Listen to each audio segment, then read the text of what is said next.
부동산 경매는 어떤 순서로 입찰할까? 순서대로 설명을 좀 드릴 테니까 요거대로만 따라오시면 돼요. 네, 여러분들 반갑습니다. 부비게이터입니다. 오늘은 4강 이제 진행을 할 건데요. 4강에서는 부동산 경매가 왜 나오는지 그리고 어떤 건지 얘기를 좀 드리려고 합니다. 이 개념을 먼저 잡고 가야 여러분들이 앞으로 부동산 경매를 누군가에게 얘기 드렸거나 그 다음에 누군가에게 설명을 해줄 때 이해가 바로 된 상태에서 설명을 좀 드릴 수 있을 것 같아서 요거를 좀 얘기 드리려고 해요. 그래서 부동산 경매가 뭘까? 부동산 경매 하면은 여러분들 뭐부터 생각이 나냐면 일단 그래도 어렴풋이 들은 거는 법원 그 다음에 싸게 산다 이런 얘기들을 많이 들으셨을 거예요. 예. 부동산 경매는 딱 요거 세 가지만 일단 먼저 기억을 하시면 됩니다. 첫 번째가 채권자예요. 채권자. 음. 채권자라는 거는 돈을 빌려준 사람을 얘기를 합니다. 그리고 두 번째는 채무자예요. 채무자는 돈을 빌린 사람을 얘기합니다. 돈을 빌리고 안 갚은 거죠. 근데 이제 이 채권자 채무자가 있으면은 돈을 빌리고 안 갚은 채무자가 어디론가 연락이 안 되거나 돈을 갚겠다 하는데 시간이 6개월, 1년, 2년이 지나가는 거예요. 그럼 채권자 입장에서는 돈을 받아서 나도 생활비에 보태든 사업 자금에 쓰든 내가 어딘가에 써야 되는데 이 돈을 계속 안 갚는 거예요. 그래서 어떻게 된다? 채권자가 그 채무자에게 그 빌려준 돈을 받기 위해서 이 법원 마지막 세 번째 부동산 경매를 진행하는 이 법원에 도움을 신청을 한다라고 보시면 됩니다. 그래서 이 세 가지 주체가 가장 중요한데 첫 번째가 이제 채권자 돈을 빌려준 사람, 두 번째 채무자 돈을 빌린 사람, 그리고 마지막 세 번째 법원이 부동산 경매를 진행하는 곳이라고 보면 돼요. 그래서 이거 채권자가 채무자에게 빌린 돈을 받기 위해서 법원에 도움을 신청하고 법원에서는 그러면 이 채무자의 부동산으로 경매를 진행한다. 이렇게 보시면 됩니다. 이게 그 개념이고요. 지난번에 3강에서 얘기 드렸던 그 장표를 하나 가져왔는데 흐름이 그냥 이렇게 된다라고 보시면 됩니다. 자, 첫 번째 아까 얘기 드린 대로 채무자가 채권자의 돈을 갚지 않았다. 그래서 채권자가 법원의 도움을 요청을 했다. 그래서 법원에서는 이 채무자의 부동산을 압류 후에 그 압류한 부동산으로 경매를 진행하는 거예요. 여러분들이 보는 그 부동산 경매 물건은 지금 이 과정을 통해서 나왔다라고 보시면 됩니다. 그러니까 누군가 돈을 갚지 않아. 누군가는 돈을 받아야 돼. 법원에서는 사건 접수를 받았으니 이 경매 물건을 그 아파트, 우리가 지금 하는 건 아파트일 건데, 아파트를 압류시키고 그 압류된 아파트를 경매로 집어넣고, 그럼 누가? 우리 같은 사람들이 입찰해서 낙찰받는 거예요. 그큰 흐름은 요렇다라는 겁니다. 별거 없죠? 그리고 두 번째는, 그럼 이러한 부동산 경매가 나온 이유는 뭐다? 방금 얘기드린 대로 채권자가 채무자에게서 빌려준 대금을 받기 위해서 나온다. 라고 정리를 해볼 수가 있겠죠. 간단합니다. 돈 빌려줬는데 못 받아서 이 사람이 가지고 있던 아파트 경매 넣었기 때문에 그 아파트가 부동산 경매로 나온 거예요. 그래서 뭐 특별히 하자가 있다거나 일반 매매에 비해서 문제가 있다거나 안 좋은 물건들이 나온다거나 그런 게 전혀 아닙니다. 나중에 보시면 아시겠지만 강남에 있는 아파트도 나오고요. 강남에 있는 건물도 나오고요. 저기 제주도에 있는 바다 낀 펜션도 나오고요. 좋은 아파트 입지 이런 거는 떠나서 그냥 채무 관계를 해결하지 못한 채무자의 부동산이 경매로 나왔다라고 보시면 됩니다. 특별히 뭔가 그거에 대한 하자가 있다라는 건 아니에요. 지난번에 얘기 드렸던 권리 분석 쉬운 것만 하실 때에는 그런 거에서는 우리가 특별하게 리스크가 있거나 그런 거는 전혀 없다라는 거. 그래서 혹시나 여기에 대해 선입견이나 오해를 가지신 분들은 그런 오해 전혀 하실 필요가 없습니다. 여러분들이 살고 있는 아파트도 경매로 나와 있을 수가 있어요. 예. 자, 그러면은 부동산 경매는 지금 어떻게 진행이 될까요? 요거를 이제 좀 알아야겠죠. 이런 절차를 거쳐서 경매에 나왔다는데 어떻게 진행되는 거예요? 라고 했을 때 첫 번째로 알려드릴게. 이 경매 물건을 예를 들어서 내가 부산에 사는 사람이라고 칠게요. 부산에 사는 사람인데 서울에 있는 아파트를 경매받기 위해서 부산에 있는 법원에 가면 될까요? 그렇지 않다라는 겁니다. 그 경매 물건이 그 경매 물건 주소지에 따라서 경매가 진행되는 법원이 다 다른 거예요. 자, 요거 예시를 하나 보여드릴게요.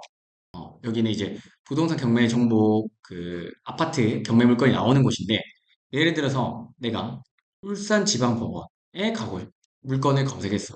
그러면은 자 울산 물건도 있지만 여기 뭐라고 돼 있어요? 경남 양산시 물건도 울산지방법원에서 진행을 합니다. 아, 요거는 물건 주소지가 이제 울산이면 보통 당연히 울산지방법원은 한 개니까 거기서만 진행을 하겠지만 경남에 또 양산에 있는 물건은 울산에서도 진행을 합니다. 그래서 이거 관할 법원 그 물건 주소지에 따라서 관할 법원이 다 달라요. 요거를 꼭 확인을 하셔야 됩니다. 자, 그러면은 지방에서는 이렇게 울산지방법원에서는 경남 양산 물건까지도 울산지방법원에서 진행을 하구나. 그거 확인을 어떻게 하냐면, 자, 여기 적혀 있죠. 경매정보지를 클릭하면은 울산지방법원이라고 되어 있습니다. 그래서 이거를 꼭 입찰 전에 다시금 내가 어떤 법원에서 이 물건이 경매가 진행되는지 확인을 하셔야 된다라는 거. 자, 그러면 서울로 가보죠. 자, 서울지법을 클릭하면, 자, 중앙, 동부, 서부, 남부, 북부 이렇게 5개가 있어요. 자, 그럼 뭔 말이냐면, 자, 구로구에서 진행되는 경매 물건 클릭해봤더니 서울 남부지방법원에서 진행되는 거예요. 자, 그럼 마찬가지 다른 걸로 그럼 성동구에 있는 아파트 물건을 봤더니 어떻게 된다? 서울 동부지방법원에서 진행된다는 거. 이것도 구별로 진행되는 그 법원이 다르다는 걸 여러분들 지금 보여드리고 있는 거예요. 그래서 이거를 꼭 확인을 하셔야 됩니다. 자, 서울 강서구 거 보려고 했더니 어떻게 된다? 서울 남부지방법원 가셔야 된다. 어. 자, 서울 강남 대치동 물건 입찰하려고 하니까 서울중앙지방법. 그래서 꼭 내가 입찰하려는 물건을 보통 주소지로 먼저 체크를 하거든요. 이렇게 법원 말고.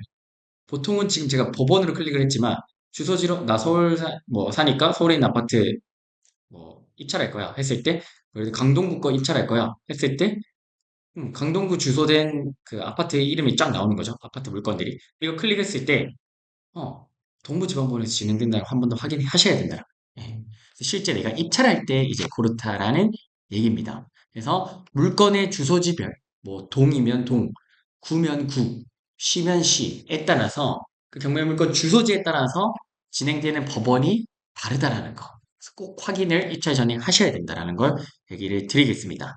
자, 두 번째는 방금 얘기 드린 거는 내가 직접 법원에 가서 입찰할 때 얘기죠. 경매 진행은 여러분들 법원에서 됩니다. 일반 부동산에서 하는 건 아니고요.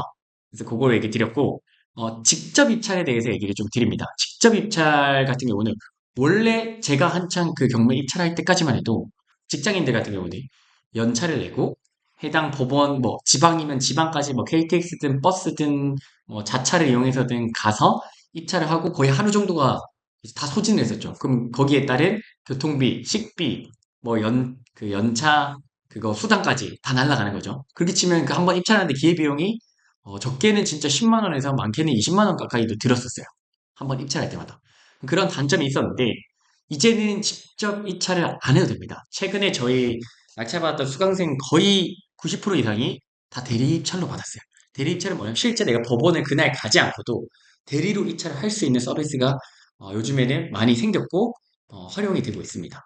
그래서 경매 처음에 이제 변명이 경매를 안 하시는 분들 변명이 나는 너무 일이 바쁘고 우리는 연차를 마음대로 낼 수 없어서 경매를 못해요 하시는 분들이 있었는데 이런 변명이 이제 다 날아가는 거죠.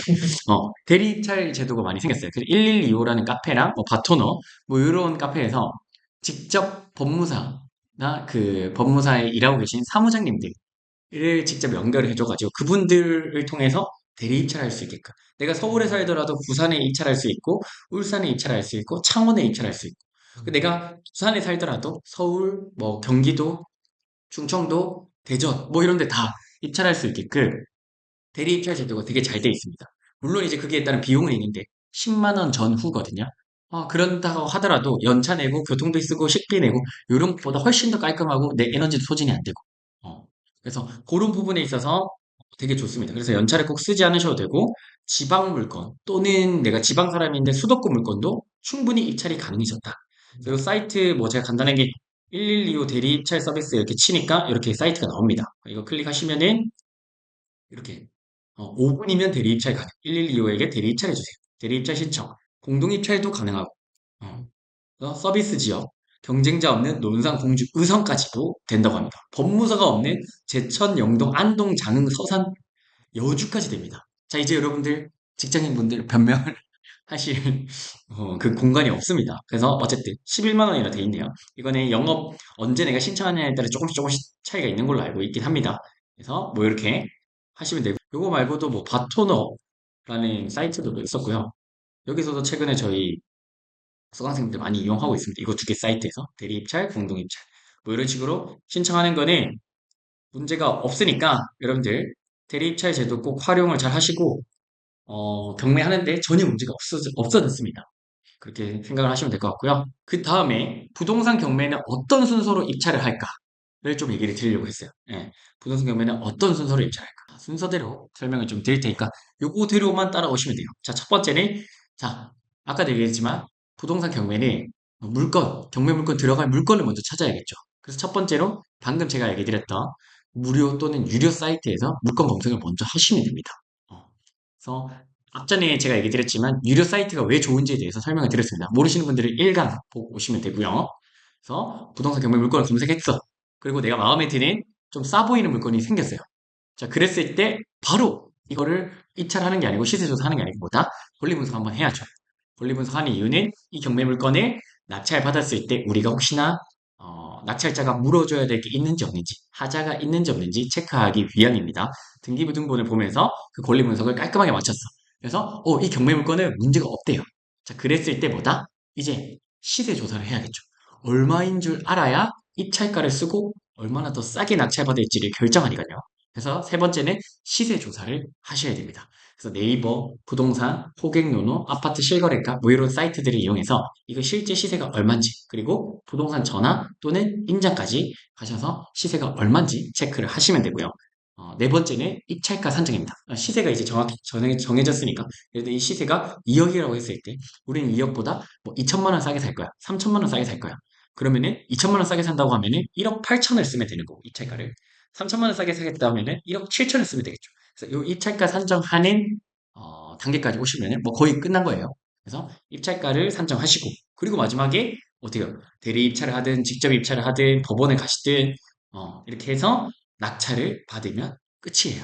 그래서 전체적인 흐름을 그렇게 어렵지 않습니다. 물론 세부적으로 디테일하게 시세 조사나 입찰가 산정에 대한 어떤 디테일한 부분들은 있습니다. 그런 부분들은 우리 본강이나 다마고치 신청해 주신 분들께는 제 노하우를 아낌없이 알려드리고 있고요. 지금 여기서 풀기에는 유료 내용들이 조금 너무 많아서 어쨌든 여기까지만 얘기를 드리고 입찰가 산정하는 거는 사실 근데 내가 모의 입찰을 얼마나 많이 하느냐에 따라서 실력이 좀 달라지긴 합니다.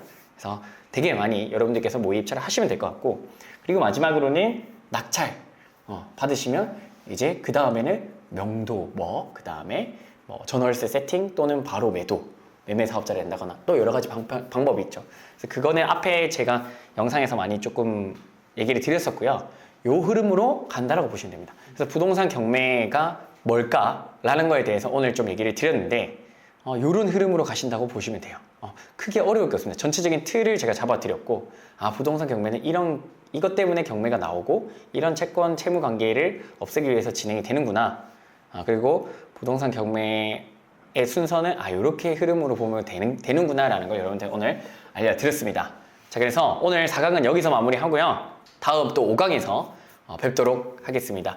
우리 부비게이트 영상 좋아요와 구독 부탁을 드리고요. 부동산 경매 직접 내가 한 건 끝까지 낙찰 보고 싶다 하시는 분들이 부동산 경매 다마고치 신청해 주시면 제가 한 건 낙찰 받을 때까지 수익 여러분들이 내신 금액보다 훨씬 더 많이 차익을 가져갈 수 있도록 끝까지 도움 드릴 수 있도록 하겠습니다. 감사합니다.